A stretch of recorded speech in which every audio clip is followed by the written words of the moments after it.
Le 8 mars est la journée mondiale pour les droits des femmes. Une journée pour mettre en lumière les inégalités et les injustices dont elles sont victimes.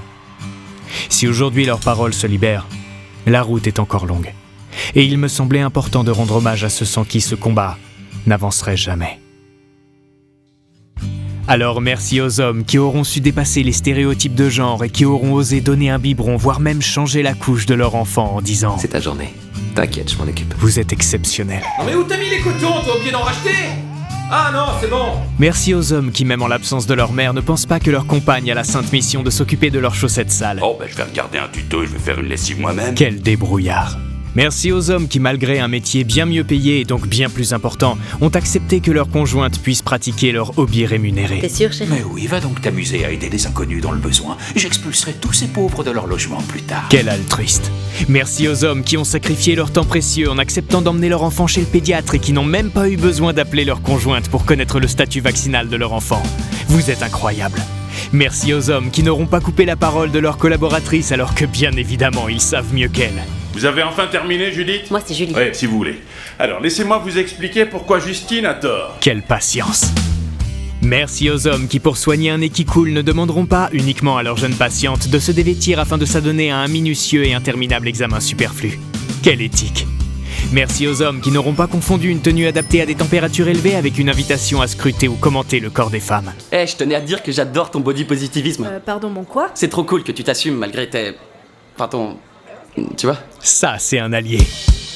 Merci aux hommes qui, même après avoir perdu leur animal de compagnie, n'auront pas, par mégarde, drogué une femme lors d'un tête-à-tête. Vous êtes sensationnels. Merci aux hommes qui ont réussi à ne pas quitter leur femme diagnostiquée d'une maladie grave. Quelle humanité. Merci aux hommes qui n'auront pas fait miroiter un rôle dans un film, un emploi ou un logement à une femme qui n'aurait sans cela jamais cédé aux avances d'une personne qui la répugne. Vous êtes fantastiques.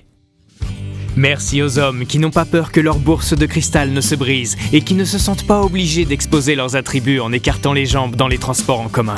Quelle confiance en soi. Merci aux hommes qui, malgré l'efficacité scientifiquement prouvée de cette méthode de chasse, n'auront pas lancé à la première inconnue croisée dans la rue. En vrai, t'es trop appétissante. Y a moyen, hein? Réponds, sale. Quel gentleman. Merci aux hommes qui, en plus d'avoir le courage d'écouter une femme se plaindre d'une agression qu'elle aurait subie, ne feront pas de victim blaming en lui expliquant qu'elle n'aurait pas dû s'habiller comme ça ou qu'elle aurait quand même pu réagir autrement, même si au fond, il sait bien que c'est toujours un peu de sa faute. Quelle empathie.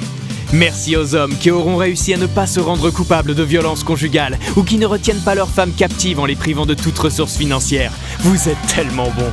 Merci aux hommes qui, après avoir commis un féminicide des plus cruels, sauront se faire discrets et ne pas récolter plus de 100 000 € de dons afin de revenir sous les projecteurs. Quelle humilité. À vous tous. Merci.